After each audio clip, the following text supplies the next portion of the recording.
Durin!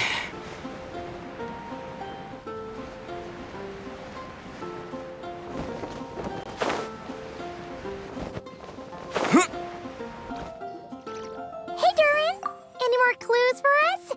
We're all set for the next chapter. Yeah, I was just about to come find you. Let's see what it says.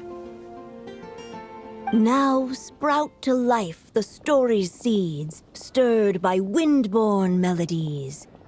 Then on that breeze the music leaves, fading into distant memories.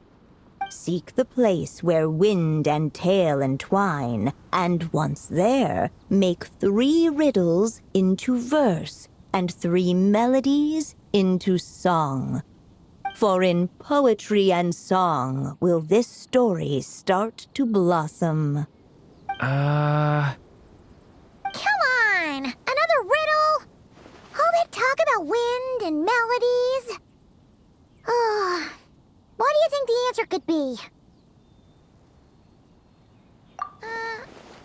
Oh! Care to elaborate?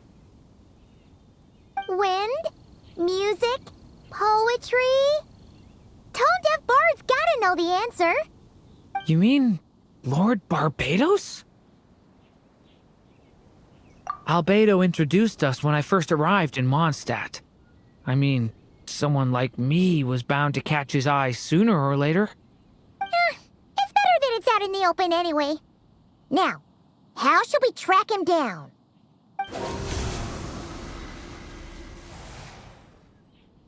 I'm pretty sure he's already caught wind of what's going on here. Why don't we just see where the wind takes us? Right. He definitely makes it easy to forget he's a real god sometimes. I'm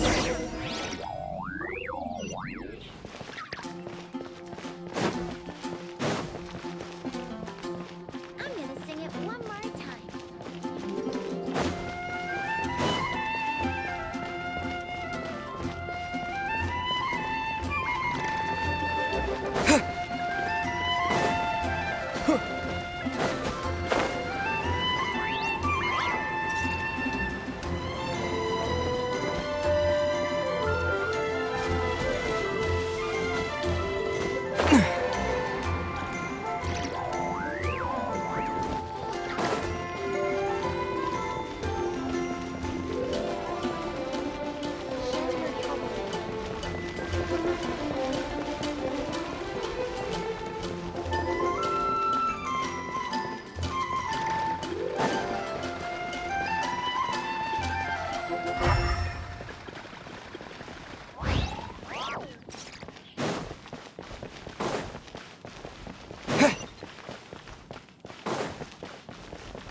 I'll keep this close.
I'm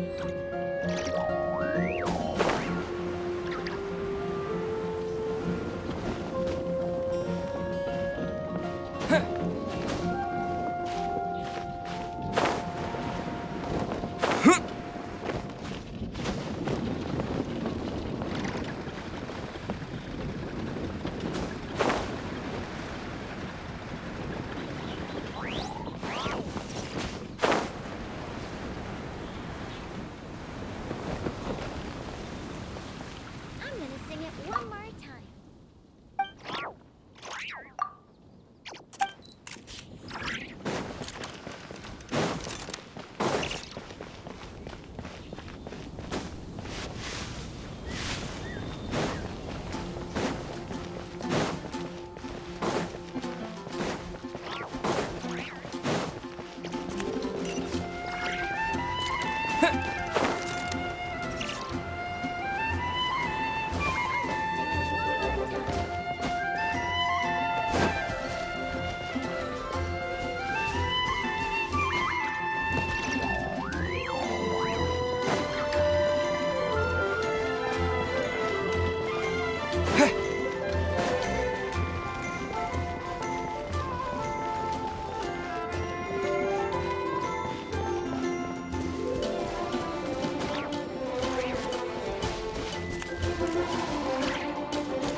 Traveler, Paimon! What a sight for sore eyes!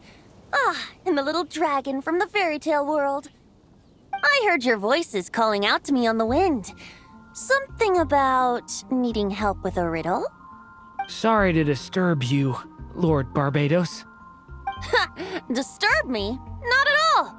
To tell you the truth, I'm just as curious about this riddle as you are. Let me take a look.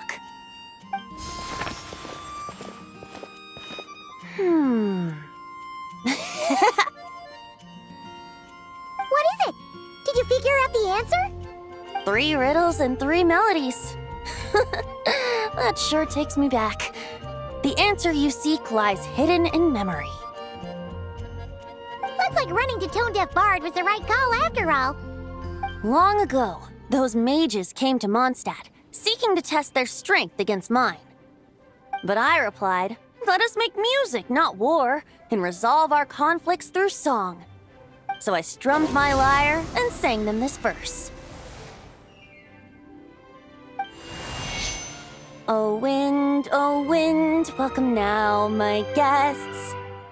Pass through verdant leaves unseen, where shape your formless self may take, and offer up a graceful scene, a fleeting gift for welcome's sake.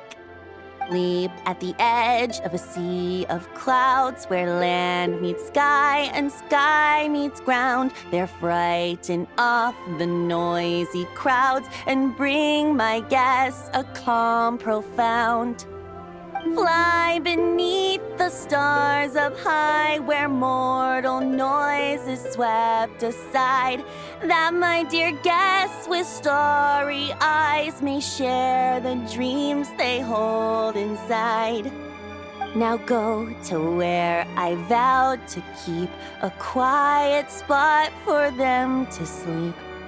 No clash, no contest bars the way, just tea and mirth to fill the day. There you have it, the 3 melodies. As for the answers to those 3 riddles, I trust you can guess them by now. The woods, the edge of a cliff, and the sky? Correct! Funnily enough, your mother was also the first to solve it, all that time ago. There must be some kind of special rapport between those who write stories and those who sing them. The woods? A cliff? in the sky. Oh! So that's where it is! I suppose the spot that answer points to is where you're headed next. You should know, after solving my riddle, the mages even accepted my proposal and made that location their official meeting spot. And going by what your book is suggesting, once you found it, you might want to try playing the melody I just shared with you. Guess you can be pretty reliable when it counts, huh? Great Animal Archon? Thanks for the help, Lord Barbados. Still got questions for me, huh? Yeah, you must have read countless tales in your time, being a wandering bard and all. In your experience, why might an author consider a story unfinished? Unfinished? Well, I guess if there's something left to accomplish in the story, or, if the last line goes, "To be continued." Huh? Wow, your helpfulness lasted for like 1 second. In all seriousness, I would think the answer to that question lies in your mother's story itself. It's not my place to pry any further. All right then, we should get going.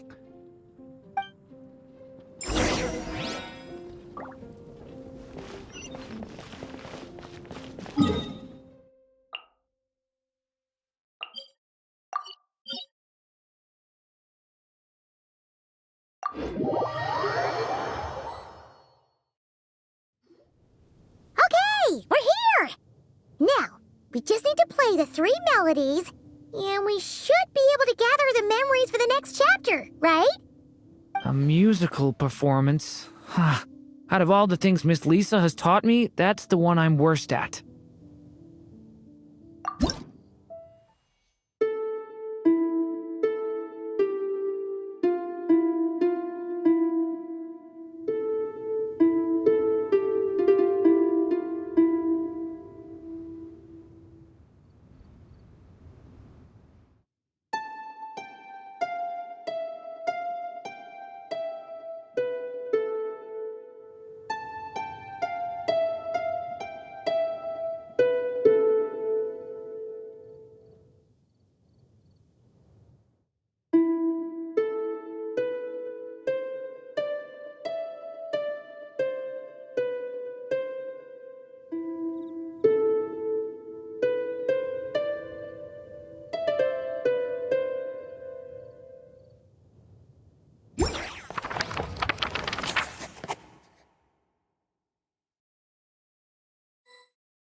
Even a war that shook the world could not halt the witches' gatherings. Yet even so, with the passing of time, 3 of their teacups no longer came to be set. The witches did not linger long in sorrow, for the Story Witch had brought glad tidings of her own. Born was her dragon child, safe and sound. Her fellow witches offered up their blessings, eagerly debating how to celebrate the child's birth.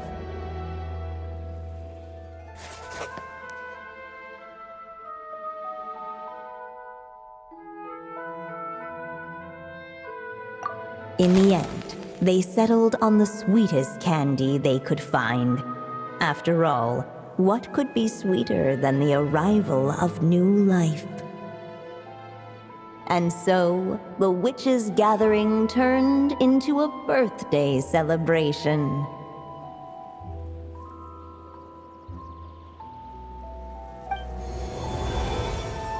So, we're back in the story world, huh?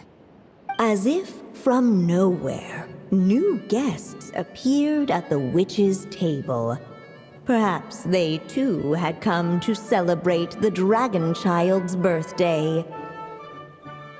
Yet while everyone else was busy thinking about what kind of gift to offer, these 3 seemed to have come empty-handed.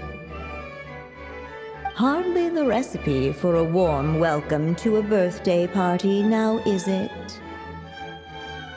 A gift? Hey, what's this all about? We only just found out this was a party.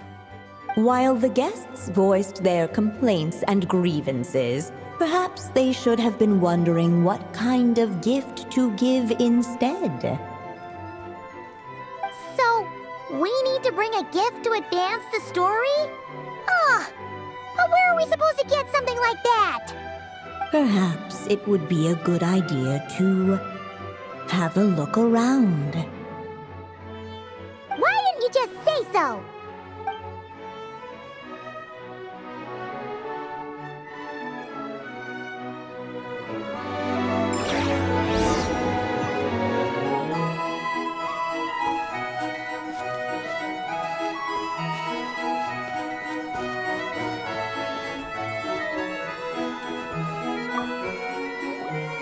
Hey, is that the other Durin?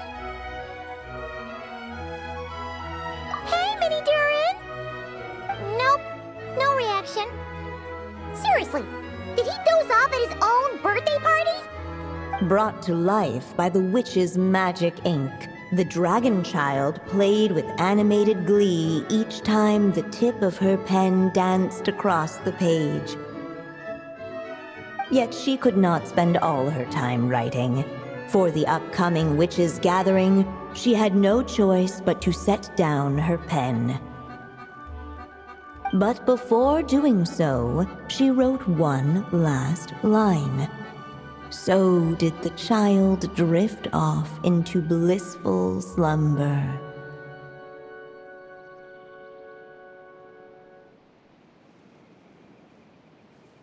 Huh, that's a bit convenient. Strange. I don't remember ever being at any of the mages' gatherings. When exactly was this birthday party supposed to have happened? No wonder you don't remember. From the looks of it, you were probably fast asleep at the time. The witches went on chatting away, ignoring the empty-handed guests.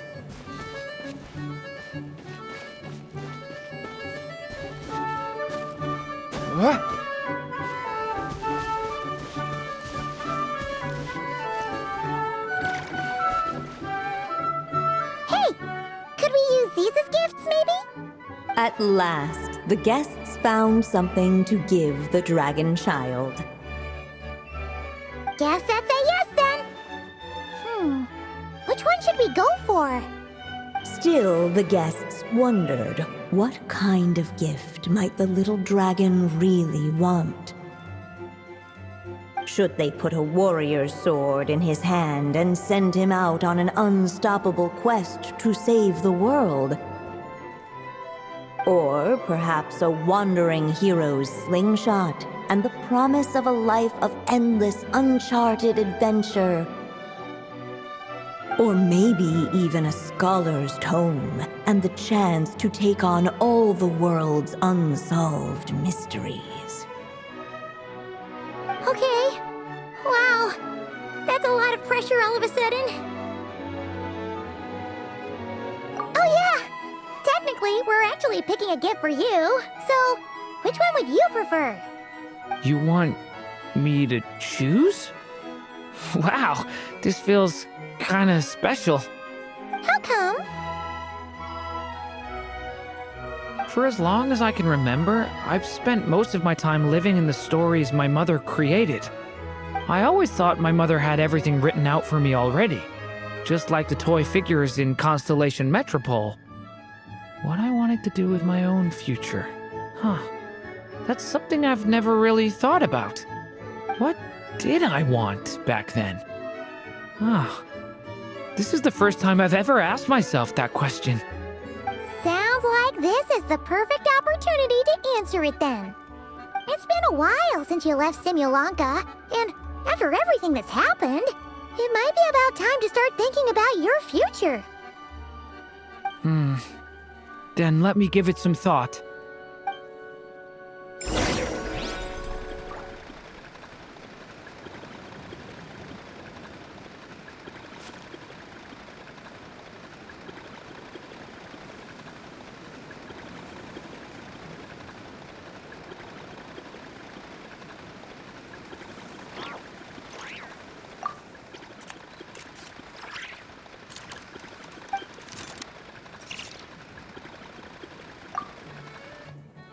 In the end, the guests settled on the warrior's sword.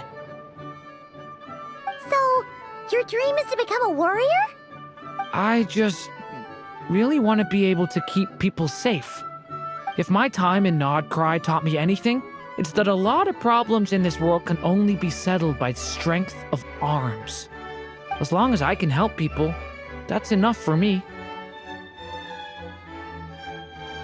Really? But I don't think it's enough.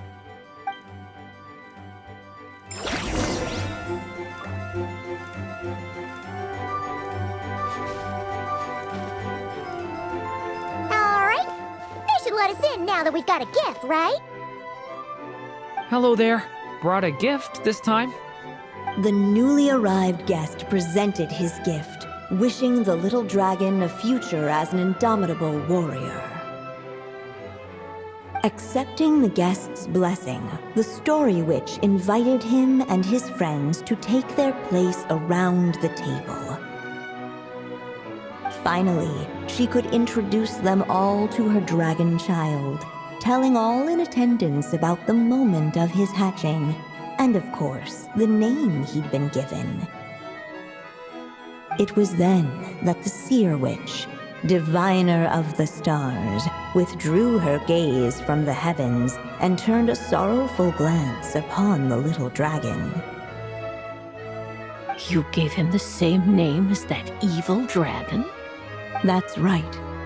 But the life I intend for him shall be very different.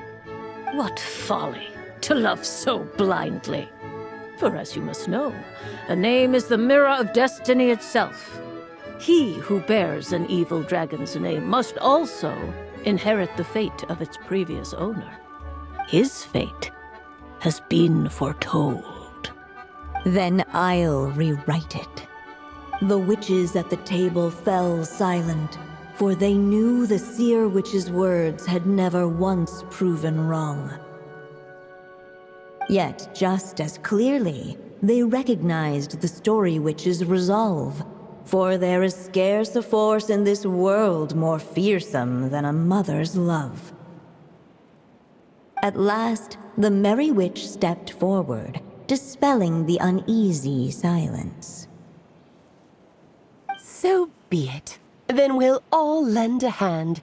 Together, we shall rewrite this child's fate. You mean to defy one of the fundamental rules of this world? I refuse to be shackled by such rules. Besides, this is a witches' gathering, is it not? What could be more fitting a subject for this occasion than to defy them? Oh? Sounds like an interesting experiment. I suppose, were we to succeed in this endeavor, we might bring a touch of wonder to this otherwise dreary sky of stars. The Merry Witch finally talked them all round, just like she had done many times before. Warm and strong as the sun she was, so much so, in fact, that those who her light shined down upon had no choice but to bask in it. And so the witches readied their gifts, 3 marvels of the cosmos. For this child, I shall decipher the ravings of the heavens and lay bare before him the trickery of fate. For this child, I shall leave a formula powerful enough to unravel the very origins of this world, that he may seek another solution for the conundrum of his life. For this child, I shall call upon wondrous magic to make possible his impossible wish. All the Story Witch had was the pen in her hand, yet with the love that flowed from it, she resolved to bring forth a marvel of her own. For this child, I shall leave behind the last story I will ever write, and with it, a path to an ending yet untold. With the witch's blessings given and received, the little dragon's fate at last began to turn. In the midst of the dragon child's birthday celebration, the seer witch proclaimed her prophecy. The child had been given the evil dragon's name, and with it, the burden of its fate. But hearing this, the story witch vowed to rewrite it all, for such was her love and resolve. And so the other witches offered their gifts in turn, marvels as rare as any in the cosmos. Together, they sought to test one of the fundamental laws of this world, in part to support a mother's love, and in part to sate their own curiosity. Oh, and I almost forgot. Our new guests came bearing blessings of their own. Who knows? Perhaps this extra bit of courage might be all the little dragon needs to change his fate.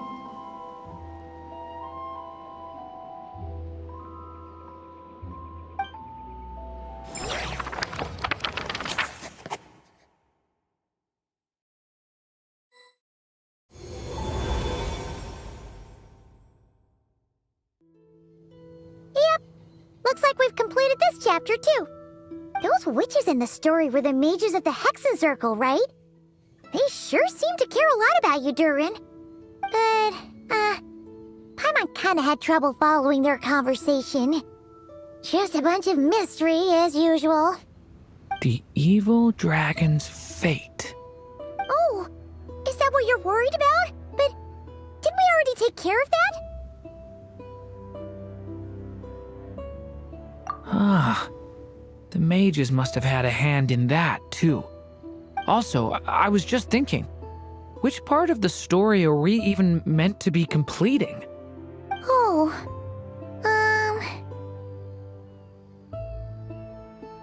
it feels less like we're filling in the gaps and more like we're adding something new altogether.